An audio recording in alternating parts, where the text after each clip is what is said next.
Jalan sekarang.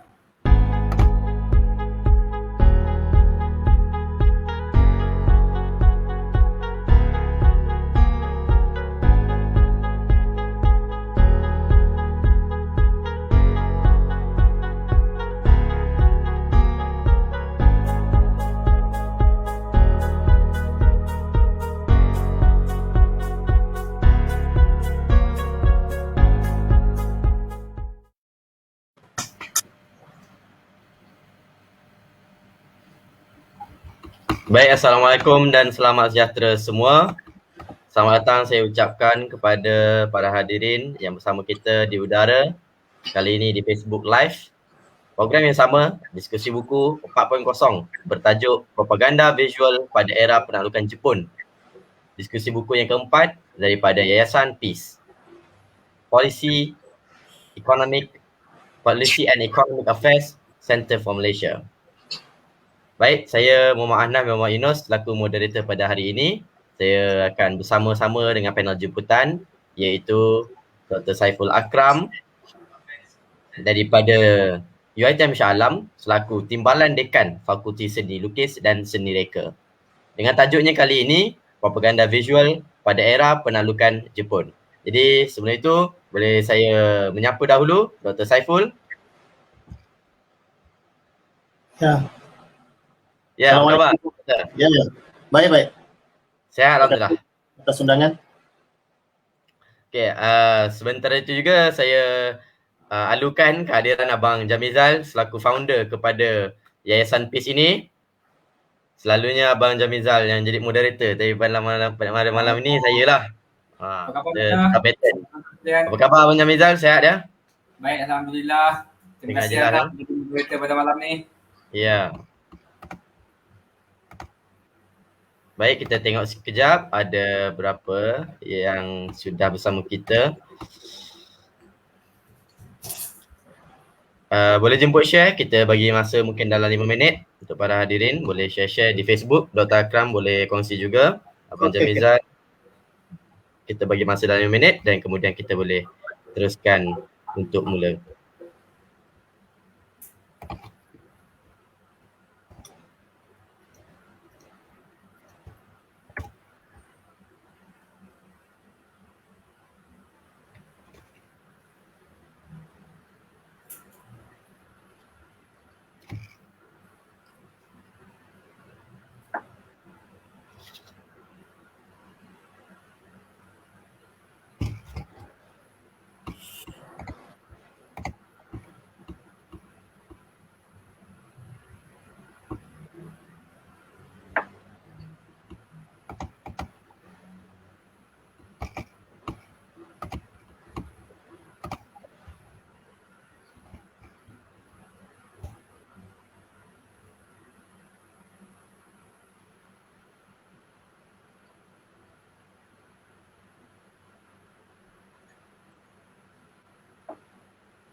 Anak dia punya presentation ada? Itu boleh tekan. Nak try Share. share.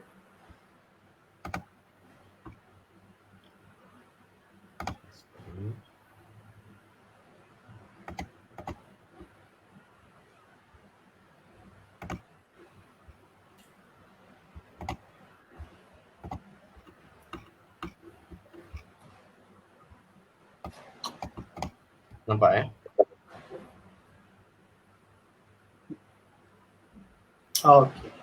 Okay. Pakai ni anak presentation. Tekan presentation. Besar sikit.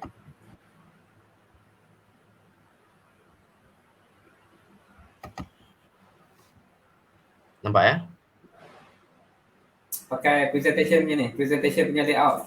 Dah. Dia lambat sikit. Oh ya, okey.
Boleh mula lah nak?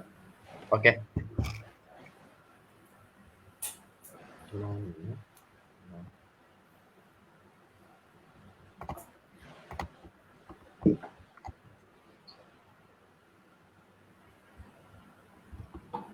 Baik hadirin sekalian, tanpa membuang masa, saya dengan segala hormat ingin menjemput Dr. Saiful Akram untuk membuat pembentangan diskusi buku untuk kali keempat ini. Dipersilakan, Doktor. Okay. Terima kasih kepada Saudara Ahnaf selaku moderator pada diskusi buku pada kali ini. A'udzubillahi Bismillahirrahmanirrahim. Alhamdulillahirabbil alamin wa hadirin sekalian, tanpa membuang masa, alhamdulillahirabbil alamin wa bihi nasta'in. Allahumma hikmatlaka wa nashur alaina min qada'i rahmatika ya arhamar rahimin. Allah rabbana zidna ilman, Allah rabbi habli hukma wal hikmi bis salihin. Assalamualaikum, salam sejahtera dan selamat malam saya ucapkan kepada semua. Terlebih dahulu sebelum saya memulakan pembentangan ataupun kita katakan lisensi lah secara santai pada kesempatan kali ini, izinkan saya untuk takzimkan ucapan penghargaan dan terima kasih saya kepada Yayasan Peace, Saudara Jamizan, Saudara Ahnaf yang sudi menjemput saya untuk membentangkan hasil kajian saya sebenarnya yang telah dibukukan, dan buku ini secara rasminya diterbitkan pada Jun 2018, kurang lebih 3 tahun sudah, dan ada pelbagai diskusi yang saya secara pribadi telah dijemput baik di panggung-panggung ataupun baik di gelanggang-gelanggang yang bersifat formal secara akademik maupun yang secara informal sebagainya. Dan insyaAllah perbicaraan pada malam ini saya akan bawakan secara santai dengan apa penstrukturan ataupun penghujahan yang saya kira saya cuba menjernihkan dengan inti ataupun modul-modul yang mudah untuk semua dapat memahami. Terlebih dahulu saya ucapkan juga terima kasih kepada pendengar dan juga kepada pembeli yang sudah membaca naskah ini. Ya. InsyaAllah malam ini diskusi untuk saya memberi hujahan ataupun membahaskan itu secara keseluruhan apa intipatinya, okey, the substansi dan juga sedikit penceritaan ataupun bagaimana tercetusnya untuk apa karya ini dihasilkan dan juga perjalanan saya sewaktu menyudahkan pengajian kedoktoran saya. Right, next slide. Okay. Anam, next slide. Next.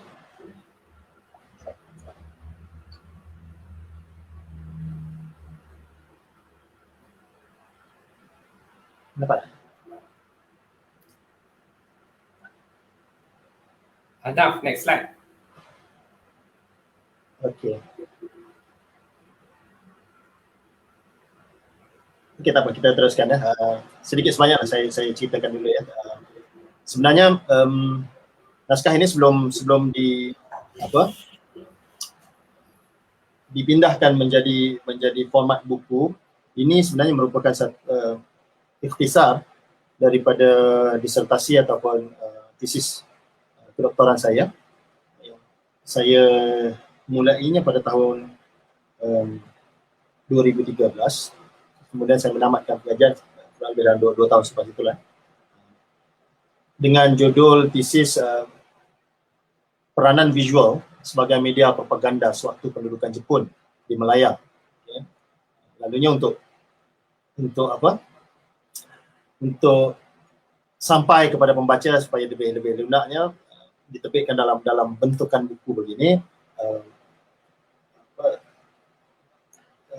Persoalan-persoalan teknikal dalam penyelidikan itu saya kurangi, saya dah asingkan dan dia keluar dalam bentuk naratif sebeginilah, okay, supaya dapat menemui pembaca dan cuba kita dapat memanfaati ataupun cuba memahamkan sedikit perspektif yang agak berbeza sewaktu pendudukan Jepun.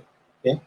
Saya ceritakan sedikit dia punya silsilah lah. Bagaimana boleh ada cetusan untuk penyelidikan menyangkut persoalan propaganda visual ini boleh dicetus dan saya punya kecenderungan untuk melakukan penyelidikan itu. Okay, pada permulaannya sewaktu saya menamatkan pengajian peringkat sarjana di Universiti Pendidikan Sultan Idris di UPSI, saya ada bersembang dengan guru saya yang bernama Allah yarham Dr. Ahmad Suhaimi Muhammad Noh. Beliau merupakan seorang penulis naskah sejarah kesedaran visual di Malaysia, yang mana beliau mengungkapkan ataupun mengupas tentang kesedaran visual yang beliau dapati dimulai seawal ataupun dicetuskan oleh pendeta kita, iaitu Abdullah Munshi sendiri. Right? Suatu perbualan dengan beliau itu, beliau ada mencetuskan satu melontarkan pertanyaan kepada saya. Kenapa sepanjang pendidikan beliau daripada tahun di penghujung abad ke-19 tahun 18 dia hingga ke tahun 1960 beliau melakukan pengumpulan ataupun pendidikan tentang visual yang terdapat di Malaya. Tinggal lagi terdapat satu kelompongan ataupun ada ruang vakum sewaktu pendudukan Jepun. Lalu beliau melontarkan persoalan kepada saya, kalau dapat dikaji visual sewaktu pendudukan Jepun, walaupun jarak masa, susun masa tidak lama, pendudukannya 3 tahun 8 bulan, tetapi begitu sulit ataupun agak sukar untuk menemukan visual-visual yang bersiaran pada waktu itu. So di situ tercetus satu minat, satu kecenderungan ataupun interest pada diri saya sendiri lah untuk melakukan pendidikan. So bila disebutkan era peperangan, kekecamukan Perang Dunia Kedua ini yang intim, yang mengintimi masa ataupun program-program pada ketika itu, pada pikiran saya adalah entiti propaganda lah. Jadinya interest ataupun disiplin yang saya tekuni itu dalam bidang visual.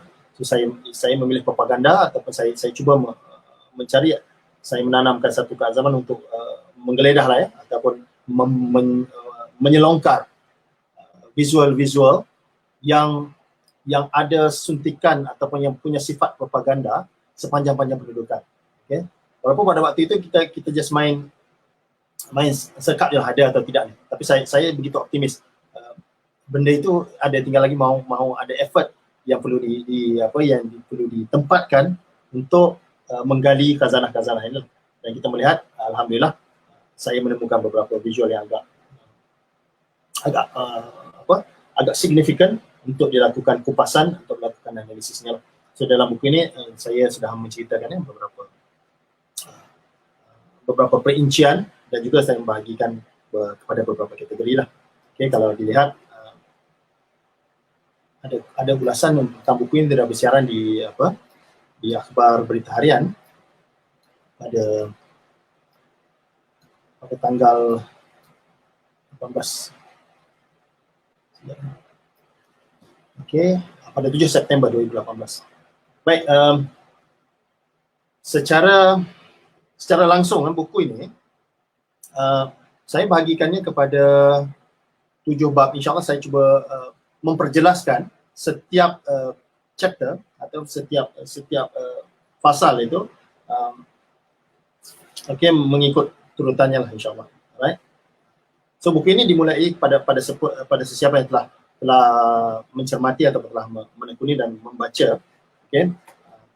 Ingin saya perjelaskan pada peringkat permulaan di bab yang pertama, saya mengupas tentang pengenalan ini, bagaimana hal propaganda itu menjadi satu entiti atau senjata yang ampuh digunakan baik oleh mana-mana rejim, mana-mana authority untuk memantapkan kekuasaan dengan dorongan ataupun ada satu sinergi pemujukan untuk melembutkan ataupun menjinakkan massa dengan pelbagai media. Tinggal lagi dalam penyelidikan ini, mediasi utama yang saya gunakan adalah pendekatan visual as a main entity. Sedikit sebanyak tentang pendudukan Jepun yang banyak sudah diwacanakan ataupun sudah ditulis oleh pelbagai orang, sejarawan dan juga penulis-penulis.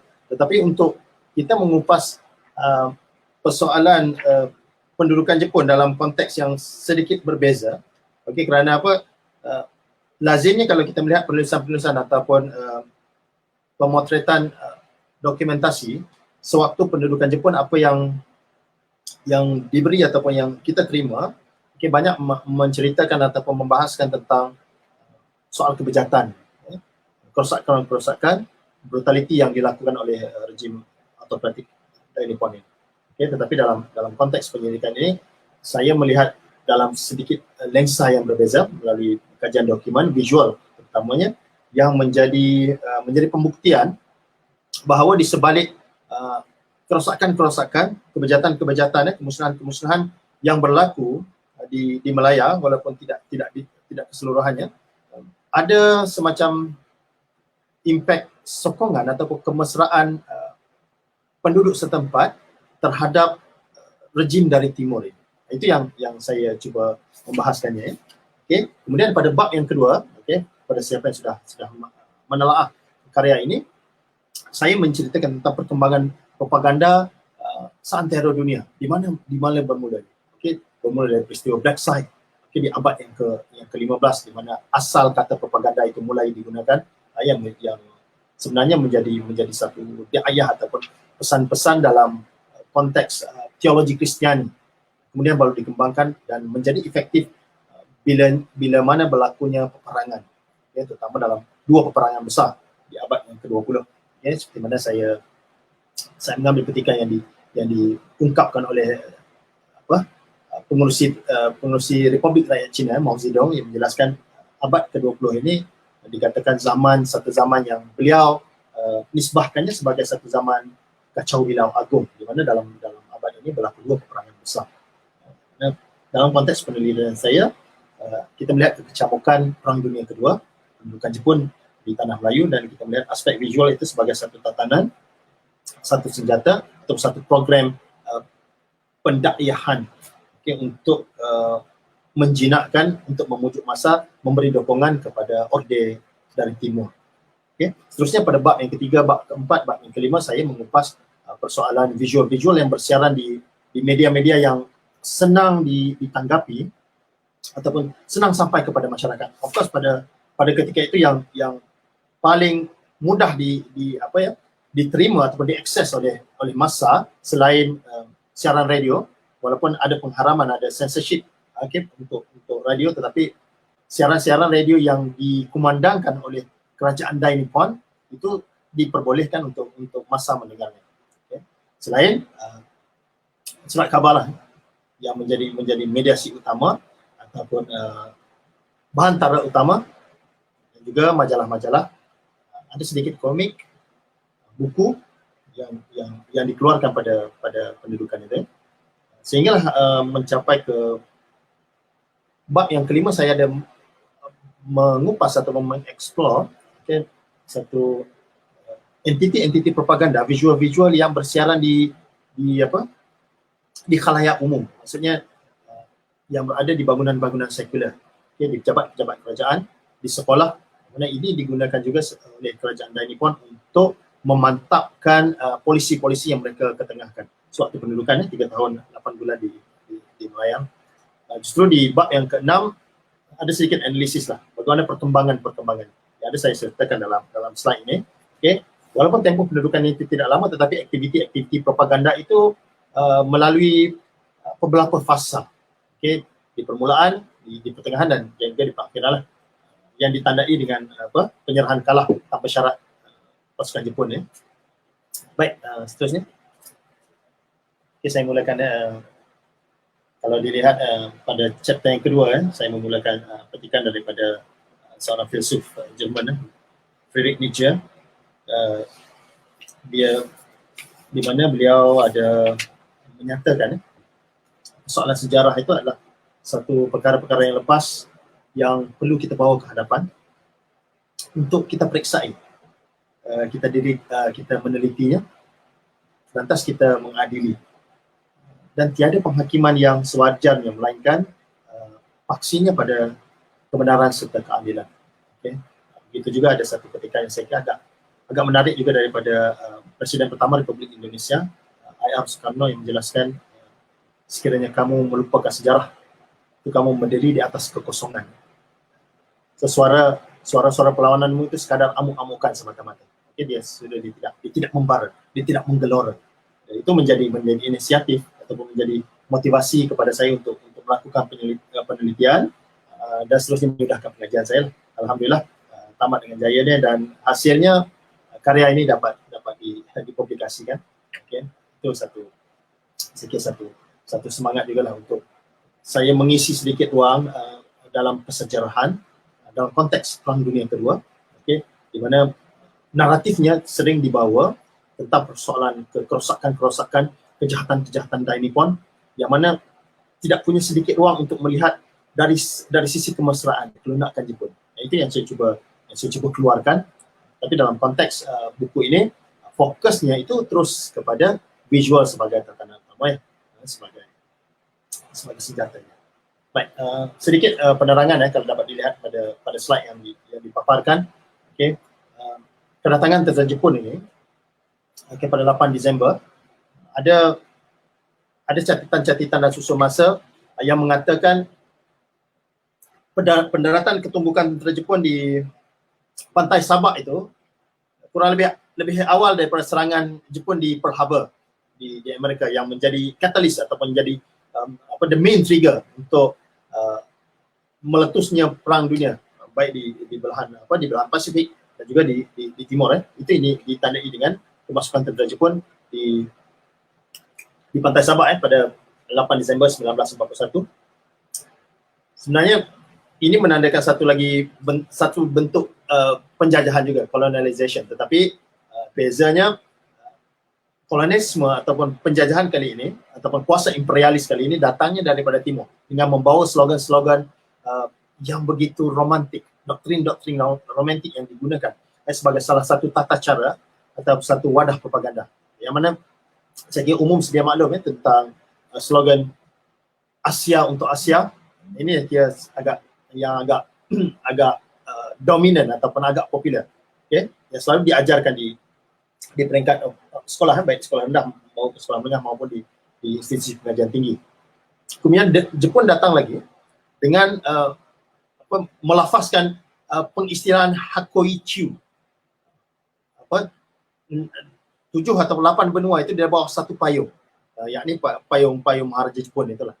Okay?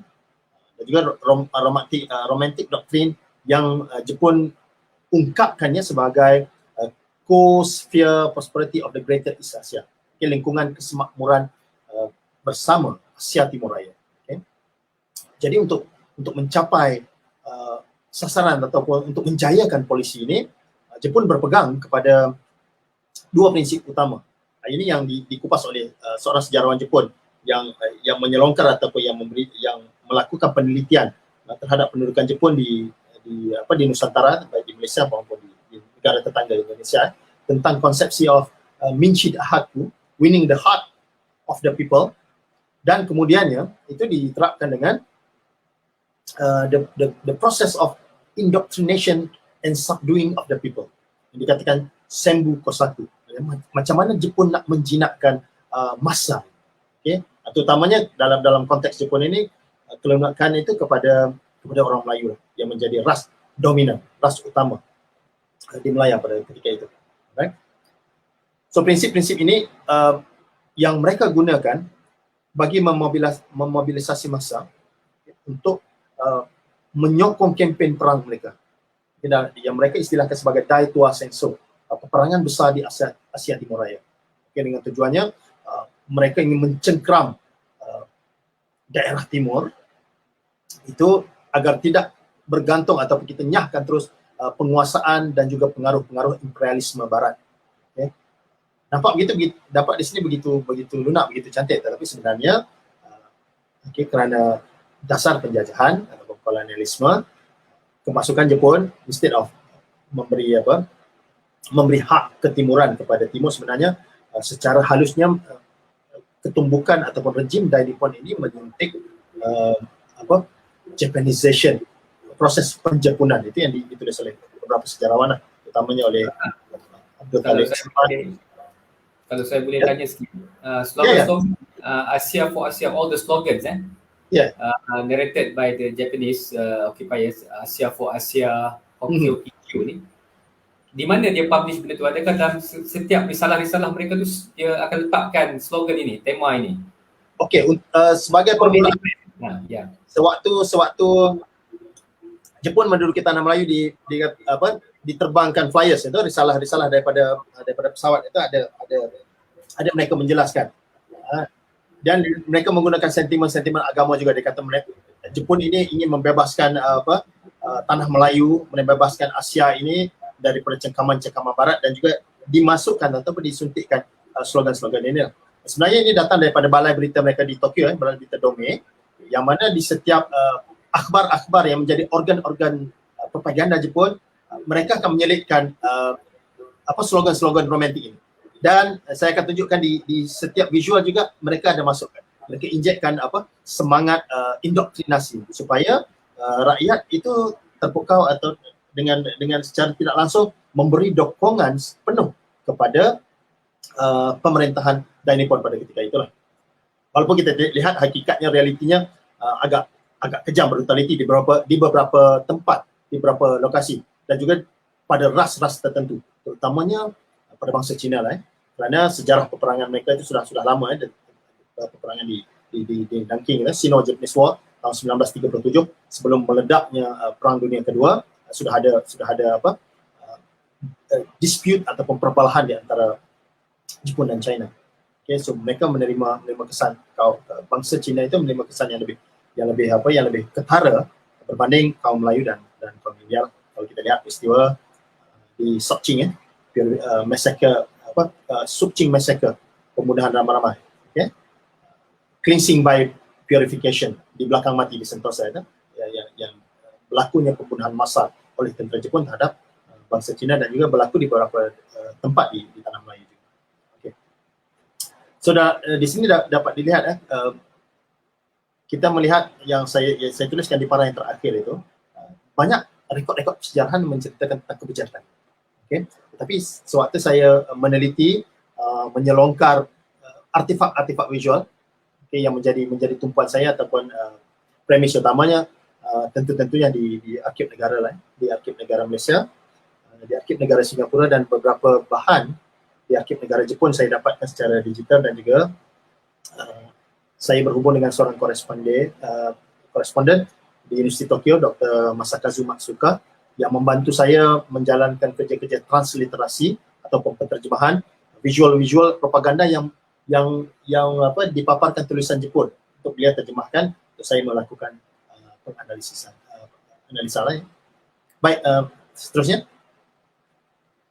Okey. Seperti yang saya maklumkan tadi, doktrin romantik Asia untuk Asia, Hakko Ichu, okey,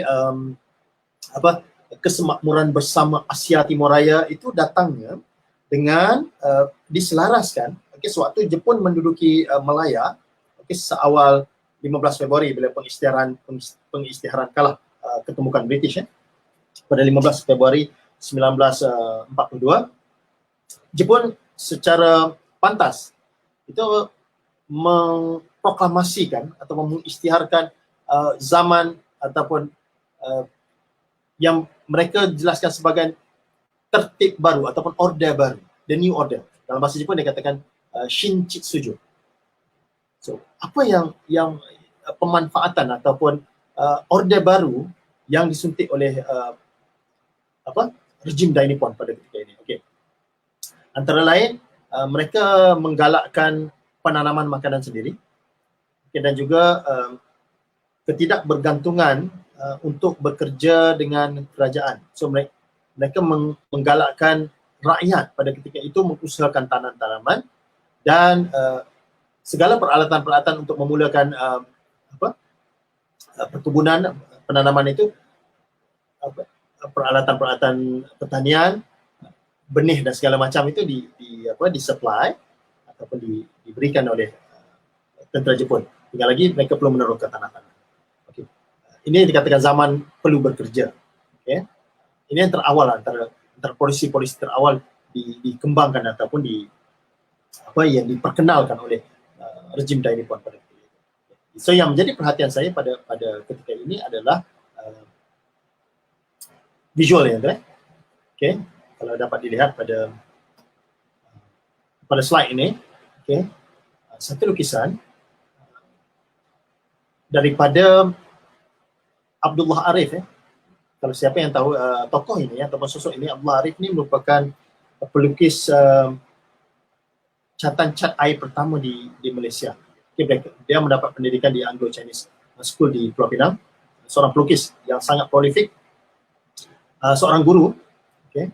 Asalnya beliau sangat kagum ataupun begitu menghormati kerajaan British. Jadi melukis di Anglo-Chinese ya. Tetapi yang menjadi titik tolak peralihan sokongan pelukis ini, Allahyarham Abdullah Arif, kepada tentera Jepun bila mana sewaktu pendudukan di awal-awal pendudukan, beliau mendapati pihak British itu meninggalkan rakyatnya itu begitu saja, terutama di Pulau Pinang pada waktu itu. Okay, dia melihat expatriate ataupun bangsawan British itu cuba melarikan diri daripada serangan tentera Jepun dengan menaiki kapal menuju ke Singapura. So di situ sedikit sebanyak Abdul Harith ini merasa dikhianati. So dia mengambil keputusan untuk bekerjasama ataupun menjadi propagandis ataupun dikatakan sendengkan oleh kepada pejabat propaganda Jepun. So ada satu lukisan yang bersiaran di Penang Daily News 11 Oktober 1942. Lukisan daripada Abdul Harith ini yang berjudul They Are Growing More Food. Sebenarnya salah satu polisi daripada skim kebijakan tertib baru ini. Okay? Mengusahakan tanaman sendiri. Okay. Dengan secara analisa yang saya lakukan melalui penganalisisan dokumen dan pemaknaan ketafsiran pada visual ini. Kenapa bila kita sebutkan zaman Jepun ini, zaman payah, zaman kekecamukan, zaman keperitan, ataupun kalau makan itu sering kita disinonimkan dengan zaman ubi kayu, duit pokok pisang selain mata wang. Right? So di sini tindakan Abdul Harith menghasilkan lukisan sebegini ataupun karakter begini sketch sebegini untuk menunjukkan bekalan padi ataupun bekalan beras untuk supply di tanah Melayu itu mencukupi. Itu satu act of manufacturing consent, dia mengolah persetujuan. Tinggal lagi kalau diselidik ataupun diteliti dalam dokumen-dokumen, pelajar-pelajar sekolah yang mengikuti ataupun yang hadir ke sekolah-sekolah Jepun, bila tamat sesi persekolahan, setiap pelajar akan diberi satu kopi, satu tin, macam tin susu, beras, okay, sebagai supply. Jepun menutup sekolah Inggeris total, yang dibuka adalah sekolah Melayu dan sekolah Jepun untuk mereka belajar tulisan-tulisan kanji, right? Dan juga Abdul Harith melukis ataupun menyiapkan ilustrasi pada kamus pelita baharu, okay? Pembelajaran bahasa Melayu dan Nippon dengan nahu-nahunya lah. Ini dikeluarkan pada 15 Ogos 1942. Okay? Kurang lebih belum sampai setahun pendudukan Jepun di tanah Melayu. Okay, next slide. Pada penyelidikan ini juga, saya melihat ada beberapa tokoh besar di Malaysia ataupun di Malaya pada waktu itu yang menjadi pendokong ataupun yang mesra kepada kerajaan Dainippon. Salah seorangnya yang saya kira mungkin tidak banyak diutarakan ataupun dikupas dalam riwayat tawarikh kesejarahan kita tentang sumbangan ataupun sokongan Pendeta Za'ba kepada Dainippon, selain pemikir-pemikir lain lah gitu. Seperti yang kita tahu ada siasat politik di bawah Ibrahim Yaakob dengan siasat Persatuan Melayu Muda yang merupakan satu siasat sayap parti yang menjadi pendukung kepada kerajaan Dainippon. Seterusnya dalam bidang kesusastraan, bidang penulisan, Dr. Burhanuddin Ilmi antara lain yang menjadi pendukungnya, dan banyak karya-karya tulisan beliau dikeluarkan di majalah-majalah yang menjadi organ propaganda Jepun, Fajar Asia, Semangat Asia, selain Ishak Haji Muhammad, Pak Sako, Syahrul Husin, sebagai sensei. Za'ba ada menulis satu buku yang berjudul Kisah Peperangan di Tanah Malay atau Tanah Melayu. Jepun bila dia menduduki Tanah Melayu, dia melakukan proses Japanization itu dengan begitu cepat sekali. Waktu diubah kepada waktu Tokyo. Okay. Tanah Melayu ditukar jadi Malay. Singapura menjadi Shonanto, Cahaya Selatan. Okay. Lalu masih lagi di Za'ba tadi. Okay.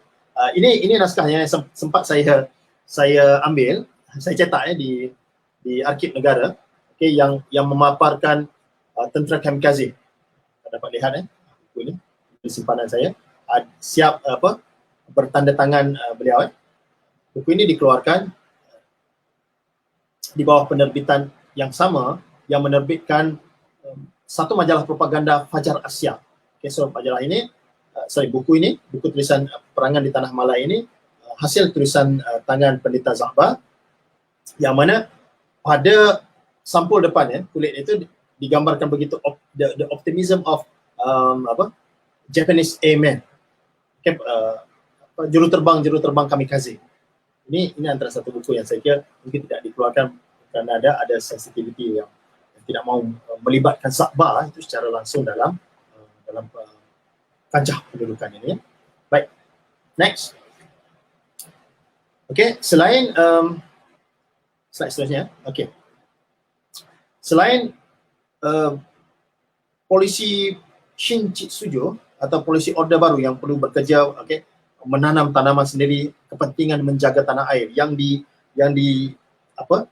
diluahkan ekspresinya melalui tatanan visual. Satu visual yang agak menarik saya temui sewaktu perayaan Maharaja Jepun Hirohito pada waktu itu, yang dinamakan perayaan Tenkyo Setsu, okay, di Singapura, okay, yang juga dilukis oleh pelukis Abdullah Arif tadi.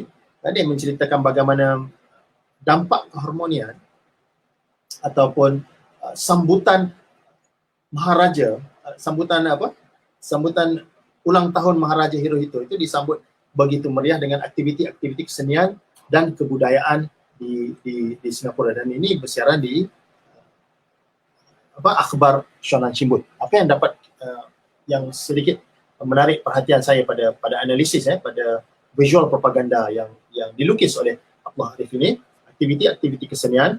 Selain daripada visual ini, di dalam buku yang saya tulis ini ada beberapa image atau visual fotografi yang merakamkan detik-detik perhimpunan ataupun anak-anak sekolah yang memenuhi padang dataran di Singapura untuk sama-sama meraihkan hari ulang tahun Maharaja Jepun ini.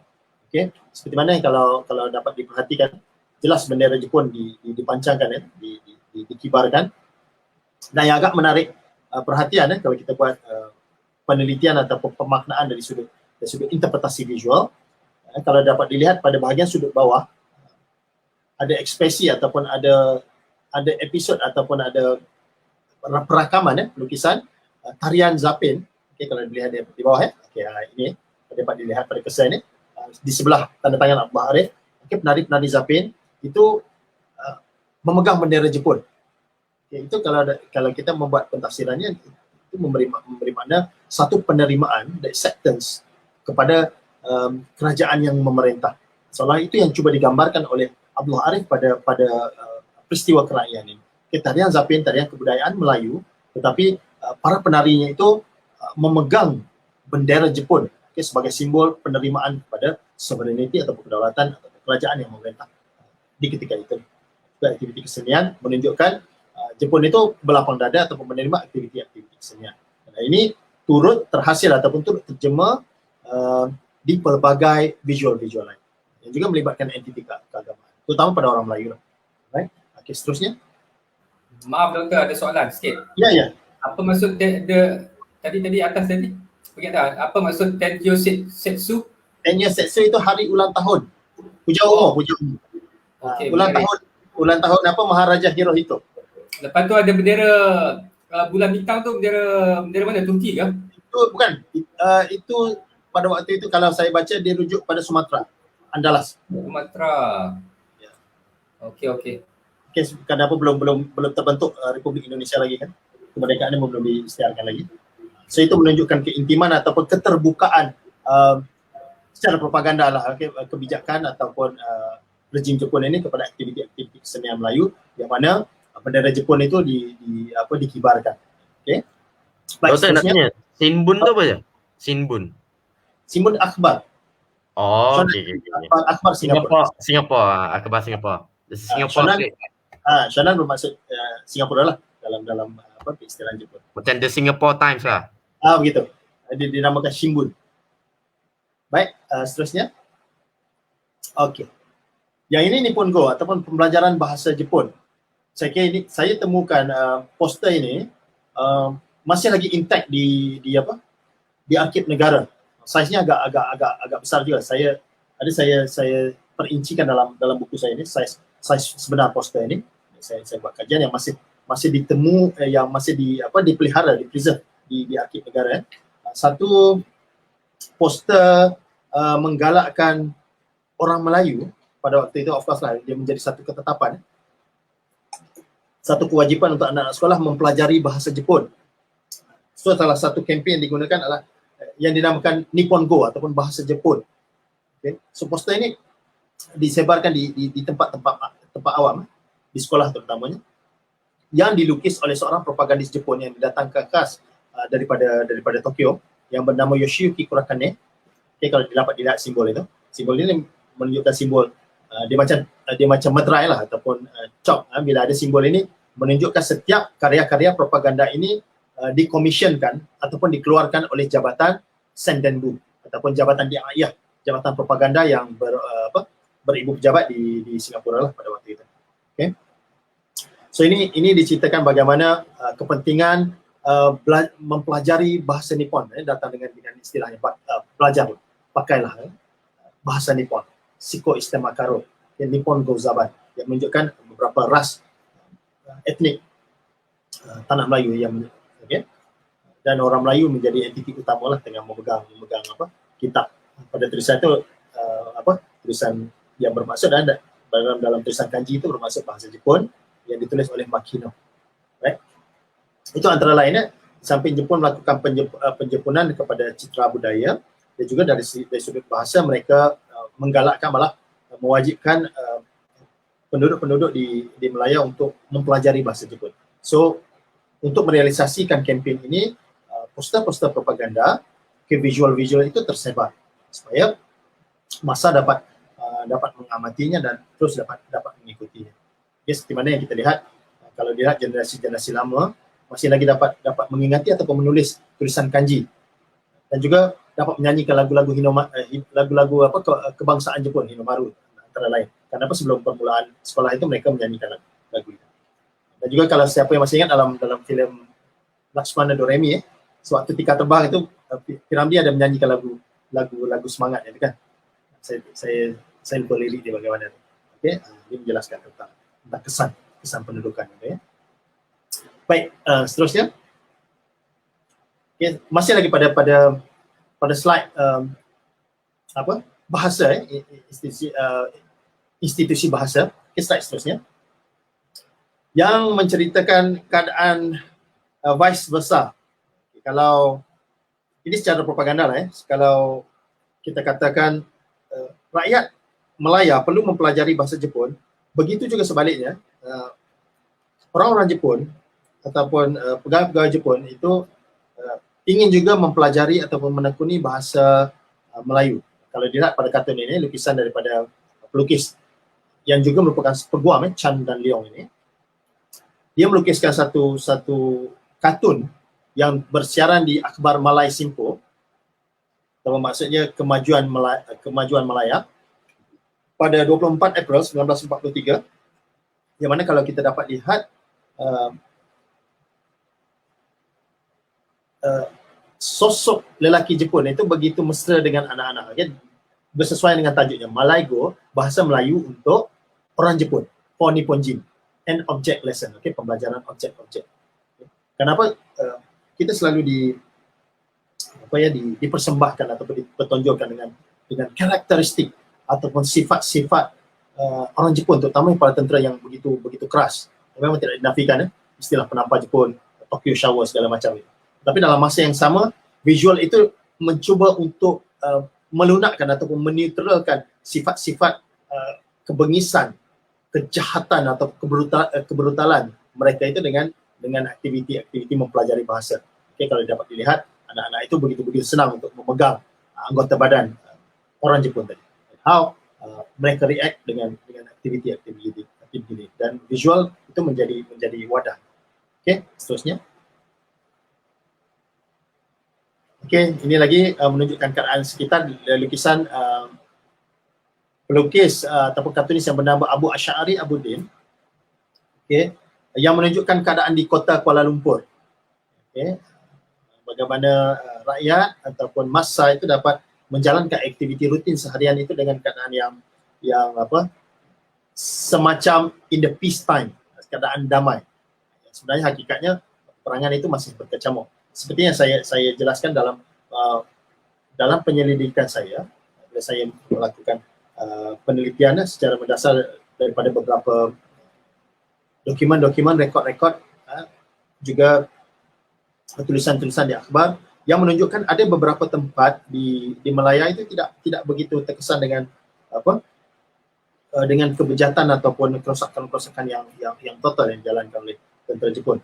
Contohnya di Bandar Kuala Lumpur, okay? Mereka secara tidak langsung ada yang memberi kelonggaran ataupun memberi ruang kepada rakyat untuk menjalankan rutin-rutin seharian. Seperti mana yang dipaparkan oleh kartun inilah. Okay? Aktiviti di bandar itu berjalan seadanya. Okay, terus-terusnya. Dan juga keadaan di rumah, masih lagi daripada lukisan Abu Asy'ari Abuddin, kartun yang berjudul Tertib Baru di Asia Timur, yang bersiaran juga di Akhbar Malay Simpo, yang menceritakan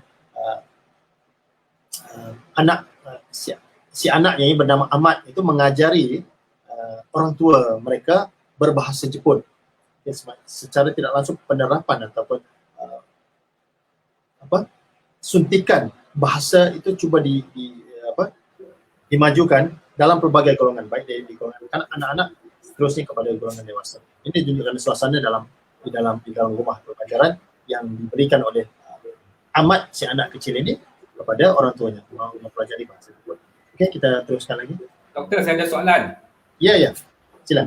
Banyak tadi propaganda poster-poster tu ada dilukis oleh orang Melayu sendiri. Asy'ari, apa namanya, saudara Asy'ari kan? Abu Asy'ari Abuddin, ya. Abu Asy'ari. Dia ni kerja dengan Jabatan Propaganda Jepun ke? Bukan. Yang dikomisionkan adalah, okey. Bagus soalan itu. Yang saya dapat dalam rekod. Yang saya dapat dalam rekod, Abdul Harif dikomisionkan oleh Senmenbu. Okey. Tetapi beberapa pelukis ini, Abu Asy'ari Abuddin, Chan dan Leong dan beberapa nama pelukis lain lah. Okey. Saya menemukan di majalah Malay Simpo ini kerana mereka mengadakan satu sayembara ataupun satu pertandingan melukis keadaan di Melaya di bawah pemerintahan Jepun, dan hadiahnya itu agak lumayan pada waktu itu. Setiap kartun yang tersiar, para pelukis ini akan mendapat bayaran sebanyak $15. Pada waktu itu saya kira agak tinggilah bayarannya, yang menjadi sumber pendapatan. So bila mana pertandingan itu dianjurkan ataupun sudah dihebahkan, penyertaan itu begitu banyak masuk. So pihak jabatan di ayah ini terpaksa memilih visual yang bersesuaian, yang menampakkan kemesraan visual itu kepada pemerintah rejim Jepun itu, dan kemudian mereka siarkan. Tetapi kerana mungkin ada kekangan bajet, program itu ataupun pertandingan itu tidak berjalan lama. Saya kira dimulai pada bulan April, kemudian dalam 4 atau 5 bulan mereka menghentikan pertandingan itu. Tapi sepanjang anjuran itu, di setiap keluaran akhbar akan tersiar kartun-kartun ataupun visual-visual yang dilukis oleh penduduk tempatan lah. Kalau dapat lihat, selain orang Melayu ada bangsa Cina juga, ataupun mungkin pada saya itu sebagai satu strategi propaganda juga, menunjukkan orang Cina juga mendukung pemerintah rejim ini. Okey, clear Doktor. Terima kasih. Okey, terima kasih. Okey, seterusnya ini yang agak menarik juga, Fajar Asia, keluaran pertama yang saya temukan naskah fizikalnya di Arsip Negara yang menunjukkan pemusyaratan pertama sultan-sultan di Melaya dan juga di Sumatera, yang mereka bermesyuarat di Singapura. Okay, dengan general Jepun. Okay. Dan juga satu siaran di akhbar The Malay Mail, kalau tidak siap, saya menunjukkan satu image saya tak letakkan di slide ini, tapi dalam buku ini ada dipaparkan tentang headline yang menyatakan sokongan Sultan Melayu as a staunch supporter ataupun pendukung tegar atau penyokong kuat kepada kerajaan Dainippon. Itu yang dinyatakan oleh akhbar the Straits Times kalau tidak silap saya lah. Okey, ini menunjukkan gambar foto tentang pemusyaratan bagaimana Jepun cuba menampakkan kepada massa pemerintah-pemerintah, pembesar-pembesar, golongan aristokrat, golongan bangsawan juga bersama-sama mereka dalam kempen pembebasan Asia Timur Raya. So ini bersiaran di di majalah Fajar Asia, salah satu majalah yang menjadi organ propaganda yang aktif. Okay. Sewaktu pendudukan ada 3 majalah utama yang saya buat kepuasan yang terperinci dalam buku ini. Antara lain selain majalah Fajar Asia yang banyak memuatkan tulisan-tulisan yang menyangkut persoalan kebudayaan, kesusasteraan, itu ditempatkan di majalah Fajar Asia. Satu lagi majalah yang bernama Semangat Asia, itu banyak menampilkan ataupun memanifestasikan visual-visual sebagai satu upaya, sebagai satu senjata untuk memujuk massa. Dan satu lagi akhbar yang berkaitan tentang filem dan juga seni kreatif yang dinamakan Akhbar Suara Timur. Okay? So boleh dilihat seterusnya pada kalau dapat dibaca caption itu kan, raja-raja bermesyuarat di Shonan Choreto. Shonan Choreto ni makam untuk mereka bina semacam shrine untuk memperingati tentera-tentera mereka yang terkorban sewaktu kempen pembebasan di Malayang. Baik. Seterusnya kalau dilihat pada image seterusnya juga di majalah Fajar Asia tentang bagaimana lunaknya yang saya fokuskan ataupun saya kategorikan sebagai religious propaganda juga bersiaran di Fajar Asia kalau dapat dilihat pada 27 Mac 1943 ataupun kalau diikutkan tahun Syawal pada tahun 2603 dia pun menukar takwim juga kepada tahun Syawal. Ditempatkan di sini satu image ataupun satu caption tentang peringatan Maulud Nabi dan juga hidup Islam. Ada peristiwa di samping visual yang dipaparkan tentang seolah-olah ada kelunakan terhadap sambutan perayaan besar umat Islam memperingati hari kelahiran junjungan Rasul, juga dimuatkan caption hidup Islam sebagai satu upaya pemujukan.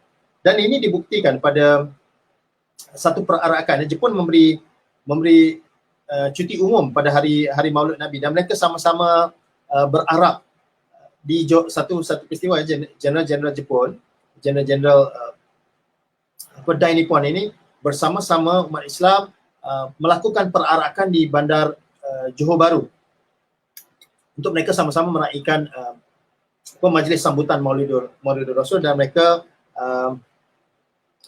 memberi satu hari cuti umum dan juga apabila memasuki masjid itu dengan secara langsung mereka menanggalkan semati. Itu sebagai tanda yang tercatat ataupun yang dapat direkodkan pada majalah ini. Okay. Ini tentang captionnya, bagaimana dengan kelunakan itu cuba memujuk atau cuba menjinakkan seolah-olah ketumbukan Jepun, ketumbukan Dai Nippon itu begitu mesra, begitu lunak berbanding dengan pemerintah British sebelum. Okey, seterusnya. Kalau saya nak kupas itu mungkin agak banyak saya ringkaskan pada visual. Okey, salah satu lukisan dari sudut ekonomi. Kalau tadi dari sudut polisi, dari sudut kebudayaan, dari sudut bahasa, juga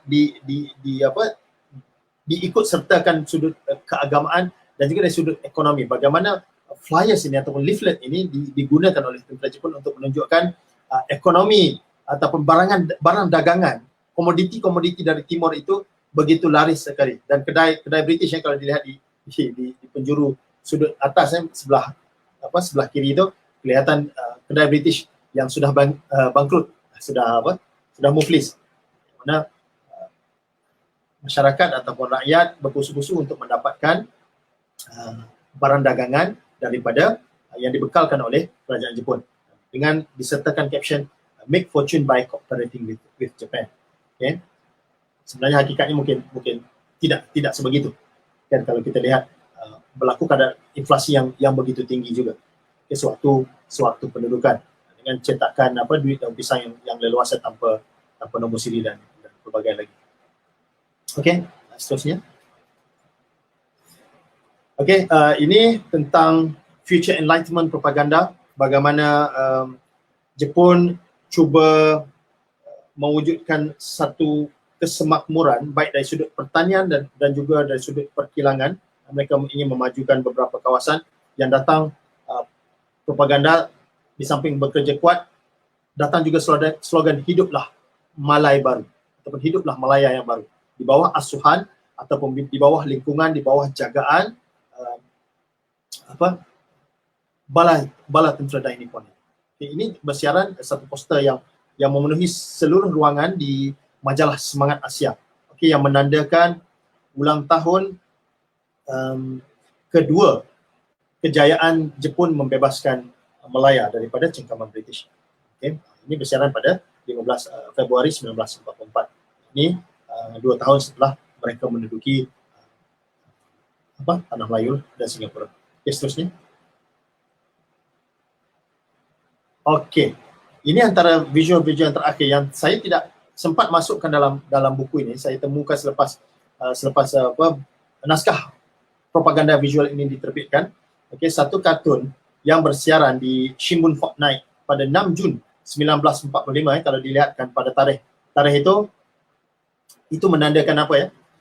Saya akan ceritakan selepas ini sedikit fasa-fasa pendudukan. Kalau dilihat pada tarikh 6 Jun 1945, kurang lebih 2 bulan sebelum meledaknya atomic bomb di Hiroshima dan Nagasaki. Sebenarnya Jepun sudah tidak ada pilihan pada waktu ini. Kalau dilihat kan banyak wilayah-wilayah mereka sudah mula ditewaskan, baik di belahan Laut Teduh, di Pasifik maupun di belahan Timur Raya, di Filipina, di Papua. Ketumbukan pasukan Allied Forces ataupun bersekutu sudah mula menduduki, sudah mula membebaskan cengkaman-cengkaman Dai Nippon di beberapa wilayah. So kata ini sekadar ingin memberi pembujukan ataupun memberi pengharapan yang sebenarnya sudah tidak begitu meyakinkan ataupun sudah tidak begitu memihak kepada pihak mereka. Kata yang berjudul Freedom, Liberty and Co-Prosperity via Nippon itu sekadar satu upaya untuk menunjukkan cengkaman mereka itu masih kuat, yang mana Western imperialist masih lagi dalam dampak kekalahan. Hakikatnya sudah terjadi sebaliknya. Seterusnya. Ini yang saya maksudkan tentang analisis. Saya ada kupaskannya di chapter yang ke-6 tentang fasa-fasa perkembangan propaganda. Kalau dilihat, saya membahagikannya kepada 3 fasa utama lah, sepanjang 3 tahun 8 bulan pendudukan. Yang mana pada fasa awal, propaganda yang bersiaran ataupun yang dipaparkan ataupun yang dilukiskan oleh propagandis ataupun sendenkan, baik propagandis lokal tempatan maupun propagandis yang didatangkan dari Jepun ataupun propagandis yang melukis dan bersiaran ke seluruh wilayah-wilayah yang ditakluki Jepun, yang dikomision ataupun dikeluarkan di Tokyo oleh Balai Berita Domain. So pada peringkat awal, propaganda yang bersifat anti Barat ataupun tentang melesetnya, lemahnya Barat itu banyak dipaparkan, banyak dikemukakan. Saya perincikannya dalam setiap bab di buku ini. Dia menjelaskan di peringkat awal yang saya tandainya pada tahun 1942, sebelum kerajaan itu betul-betul establish, mengukuhkan cengkaman di Malaya, yakni pada fasal awal itu pada tahun 1942, propaganda yang bersifat memburuk-burukkan ataupun the degradation of Western images itu menjadi keutamaan para propagandis. Dia menggambarkan begitu bejat, yang begitu rakus ataupun the demonic representation terhadap Western imperialisme, baik British di Tanah Melayu ataupun Belanda di negara tetangga di Indonesia dan juga Amerika di Filipina. So pada peringkat fasa pertengahan ini saya namakannya sebagai fasa mereka sudah mencengkam atau sudah mencapai bentuknya.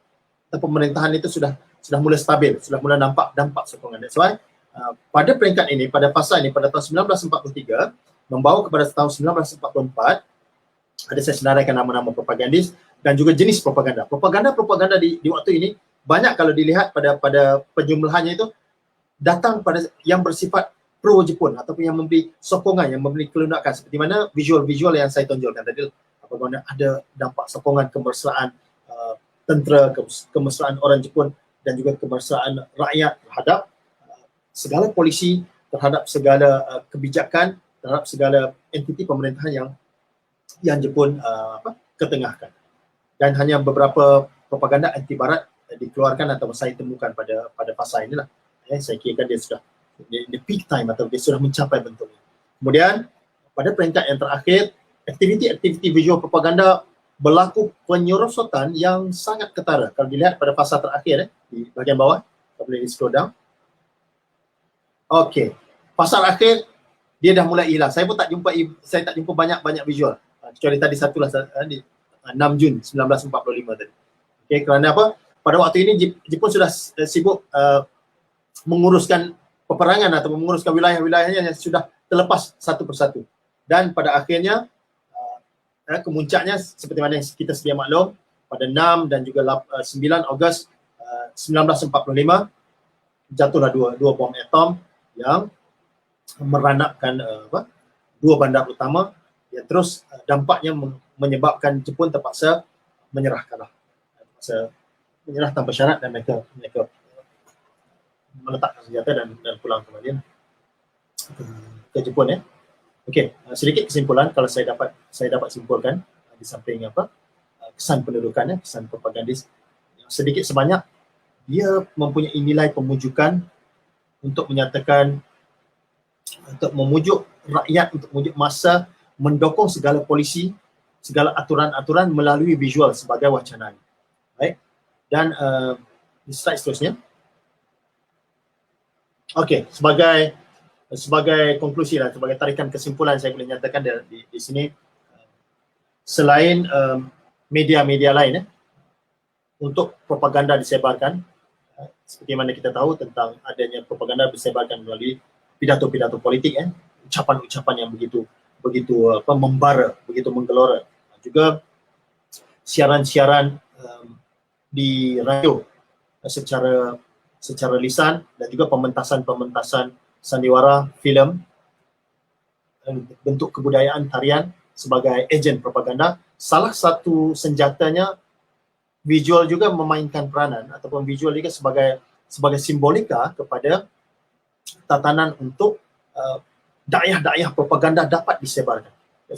Sebab itu saya ada menuliskan visual lagi sebagai satu senjata yang tidak bersifat ketenteraan ataupun non-militer, weapon of the Japanese military administration, yang ada daya tariknya yang tersendiri. Yang mana doktrin-doktrin romantik pembebasan Asia untuk orang Asia itu mereka menjelmakan, mereka memanifestasikannya dengan image ataupun simbol-simbol visual yang terpapar. That means sedikit penguraiannya. Japanese claim that their action in Asia, mereka mendakwa dia bukan menakluk ataupun dia bukan menjajah, tapi dia membebaskan. Itu antara dakwah yang cuba ditanamkan di dalam minda massa. Okay. Ketumbukan atau bangsa Timur, biarlah bangsa Timur yang menguruskan. Barat biarlah Barat yang mengurusi. Itu antara lain yang ditanamkan dalam fikiran masyarakat. Tetapi aksi-aksi kekejaman itu kadang-kadang menutupi semangat yang cuba dibawa. Okey, di samping kita lihat sisi mudaratnya itu lebih meleluasa berbanding dengan sisi positif. Ada beberapa sisi positif yang seperti mana diungkap atau ditulis oleh Syahrul Musim di bawah dalam buku yang di bawah sinar matahari. Antara kebaikan-kebaikan lain, Jepun membawa satu semangat Yamato Damashi, semangat ketaatan kepada ketua, semangat berdisiplin, semangat bekerja keras untuk mendapatkan sesuatu. Itu antara lain nilai positif yang ditanam dan visual secara tidak langsung memainkan peranan. Okay, next.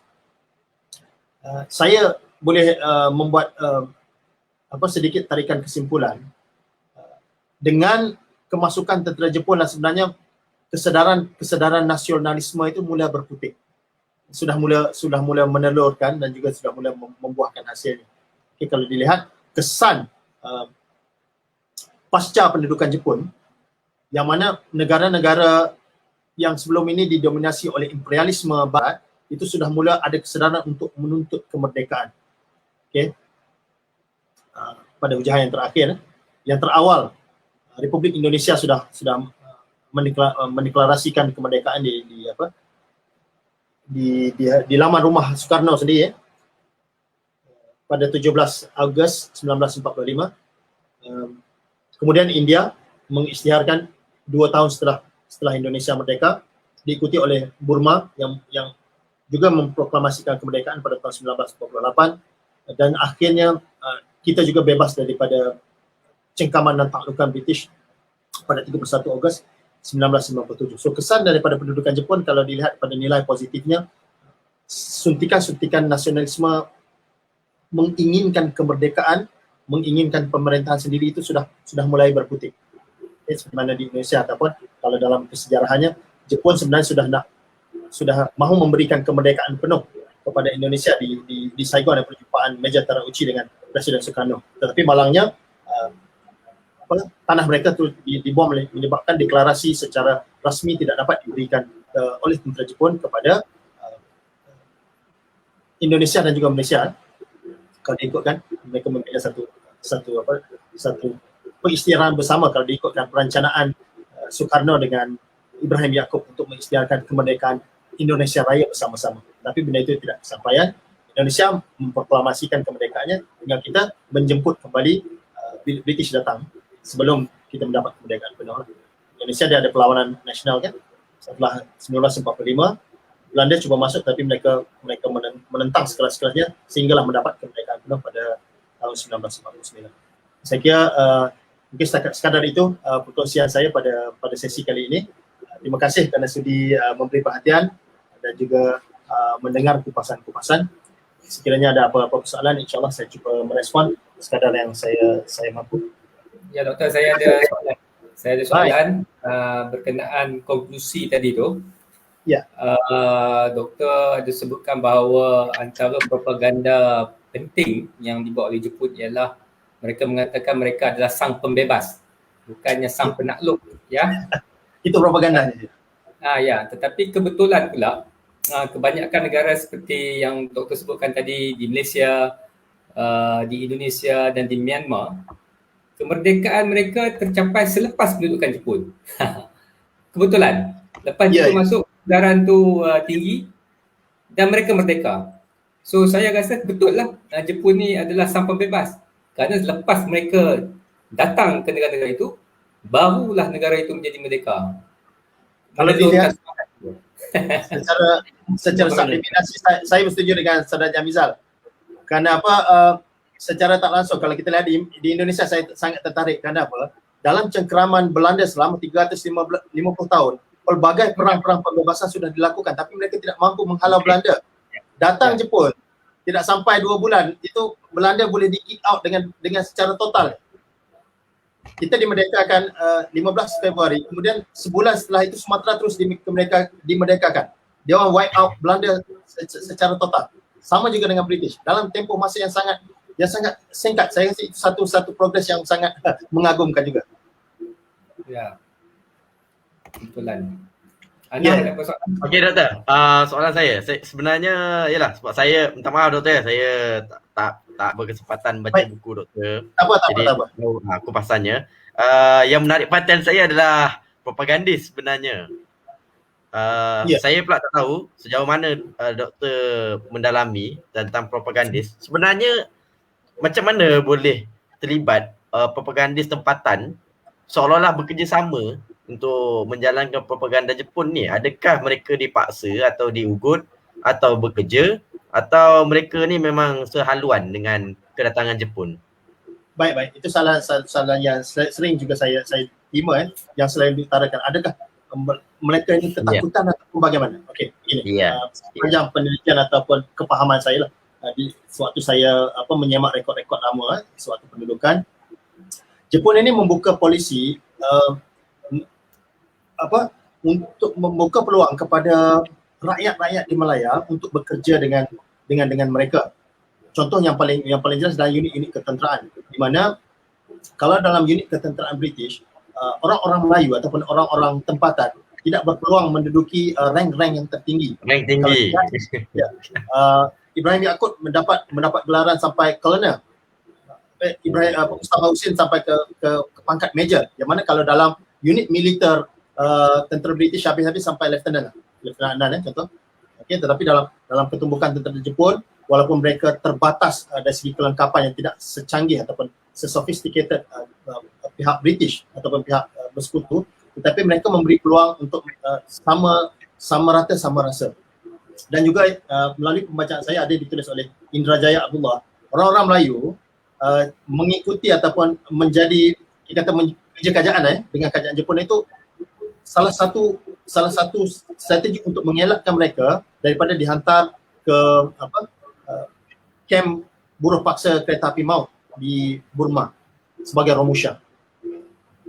Itu yang saya boleh dapat gambaran antara ketakutan ataupun antara beberapa penghargaan. Kenapa kita sering dimomokkan begitu bejatnya, tetapi dalam rekod-rekod yang saya teliti ada beberapa kelunakan atau kemesraan yang tentera Jepun santuni rakyat Malaya.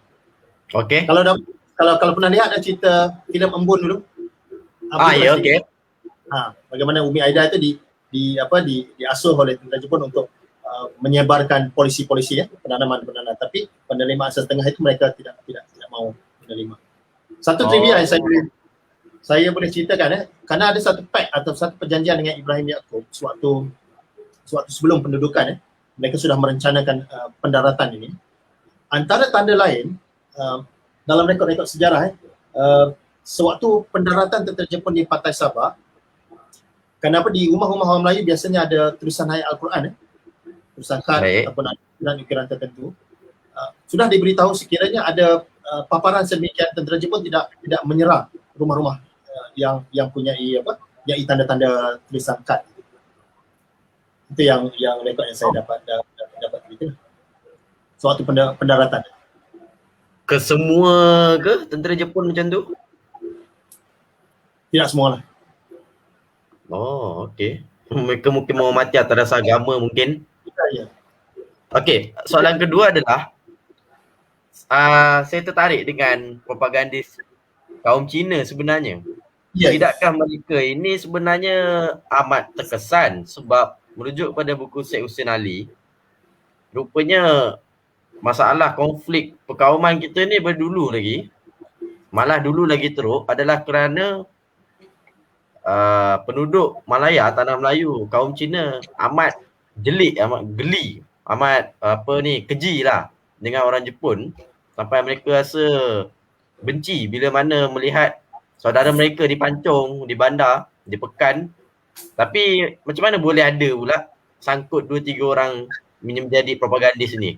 Adakah mereka ni Cina di kampung atau di bandar, dan ataupun status diorang ni Cina yang macam mana? Kalau doktor tahu lah. Itu yang saya setuju. Saya ada maklumkan tadi di awal presentasi saya tentang ada sedikit kontroversi tentang nama Chen dan Liao. Kenapa? Ya betul, okey. Di akhbar Malaysia pun banyak visual propaganda, kartun-kartun yang dilukiskan oleh dua kartunis ini. Cuma penelitian secara dokumentasi yang mendasar itu tidak dapat saya temukan. Tinggal lagi mungkin pada pengamatan saya lah ataupun ijtihad saya sendiri, Jepun itu sengaja menamakan penama Cina ini sebagai menunjukkan ras Cina juga ada yang memberi dukungan kepada mereka. Itu pada pengamatan saya lah. Kenapa sepanjang yang saya temukan, selain boleh jadi ataupun selain pelukis-pelukis atau propagandis Jepun dan juga orang Melayu, hanya Chan dan Leong yang punya nama Cina. Nama India memang tak ada langsung. Itu yang saya temukan, dan saya beranggapan ini bukan salah satu strategi tentera Jepun meletakkan penama ini. Dan juga saya setuju seperti mana yang saudara Ahnaf sebutkan tentang kejelikan mereka kerana kesannya peristiwa-peristiwa di Nanking di Nanking Massacre, bagaimana mereka dibunuh kejam sewaktu Sino-Japanese War. Dan juga satu lagi semangat bangsa Cina pada waktu itu masih lagi berkiblatkan tanah besar Republik Cina. Ini dapat dibuktikan dalam tulisan Paul Kratoska dan juga Abdul Talib Samad. Dia menjelaskan sewaktu Jepun menyerah kalah, kaum bangsa Cina ini masih lagi mengibarkan bendera Republik Rakyat Cina sebagai tanda kemerdekaan, yang mana tidak menunjukkan belongingnya pada Malaya. Itu rekod yang saya temukan. Sekejap Doktor, waktu siapa kalah? Sewaktu Jepun menyerah kalah, Jepun balik kembali, mereka ni meraihkan kemenangan yang kita pun tahu 2 minggu itu di bawah cengkeraman MPAJA, pemerintah kita. Tapi dalam masa sama beberapa kaum Cina di Siar Kaki ataupun di beberapa tempat di Singapura, mereka mengibarkan bendera Cina sebagai tanda kemerdekaan. Bukan Melaya punya perlambangan. Dan faham. Okey. Sebelum tu Anas, sebentar, kita ada beberapa soalan daripada penonton kita di ruangan Facebook ya. Cikgu Ip bertanya soalan tu, Doktor, bagaimanakah penerimaan rakyat dalam penggunaan imej kanak-kanak sebagai representasi pihak yang mengajar orang tua, sedangkan orang Melayu terkenal dengan konsep orang tua lebih makan garam daripada orang muda. Komen sikit Doktor. Okey. Saya kira ini satu transformasi yang ingin dibawa oleh bangsa Jepun itu sendiri. Kalau dilihat dalam konteks kepercayaan mereka ataupun sifat doktrin Shintoism yang mereka pegangi, yang mereka imani, itu juga sifatnya bersifat less dogmatic. Yang mana dalam konteks kebudayaan kita kita nampak persoalan konsepsi tentang makan garam, macam tidak manis, anak-anak mengajar orang tua. Saya kira mungkin satu transformasi yang ingin dibawa oleh kebijakan ataupun pemerintahan Dai Nippon itu untuk menunjukkan masing-masing pihak itu punya peluang ataupun punya sekiranya punya ada pengetahuan ataupun punya ilmu, mereka boleh menyalurkan. Itu pada pendapat saya lah. Kira-kira dalam konsepsi agama kita pun menjelaskan begitu anak-anak yang mumayyiz juga boleh menjadi imam. Betul. Dia sudah dapat membezakan antara baik dan tidak baik.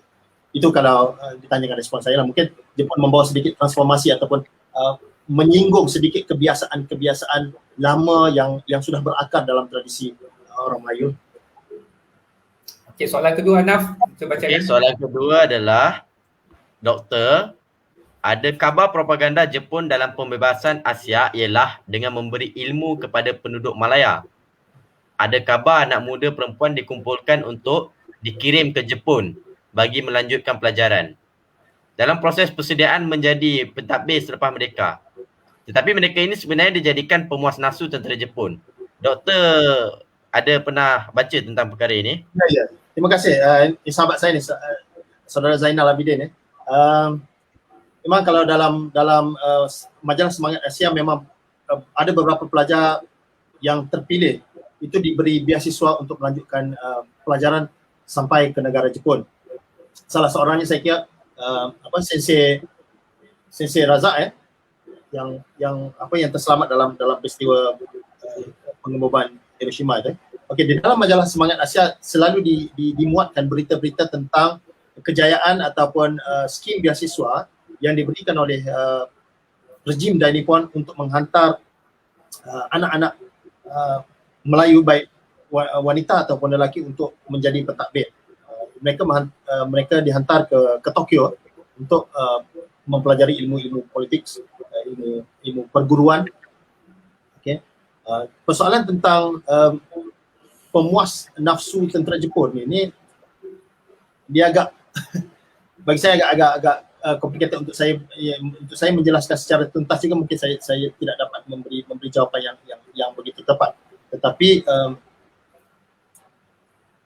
ya ada tentang wanita-wanita sebagai dikatakan comfort girl ini, suatu pendudukan, tetapi bukanlah yang terkesan kepada anak-anak pelajar yang melanjut ke pelajaran. Okay, sepanjang yang saya dapat maklumat di Melaya, saya tidak dapat begitu banyak maklumatnya, tetapi di Indonesia pemuas nafsu ini sebenarnya adalah carangan daripada Presiden Sukarno yang mendapat tentangan juga.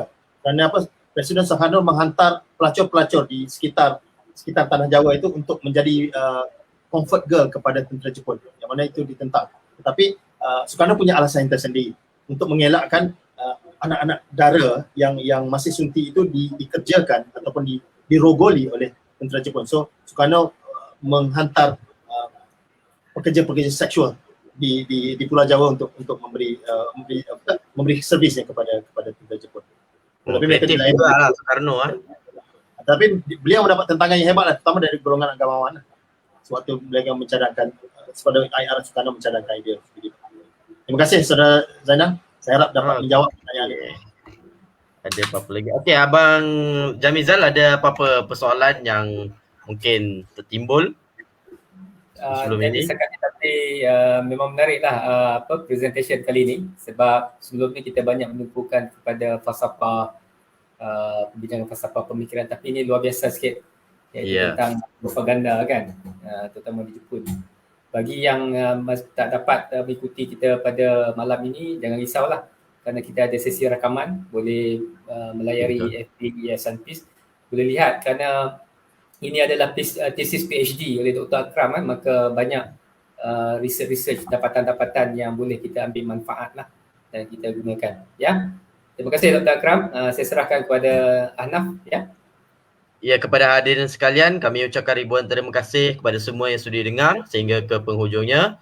Kami mengalu-alukan untuk juga hadir InsyaAllah diskusi buku yang kelima, 6 dan selanjutnya. Kita nantikan, InsyaAllah kita akan buat pembentangan buku yang menarik ya.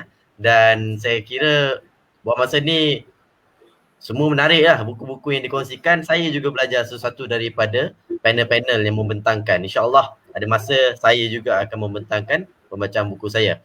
Dr. Saiful Akram, saya minta doktor untuk angkat buku doktor boleh? Untuk kita tunjuk kepada Okey, ini buku yang doktor tak nampak?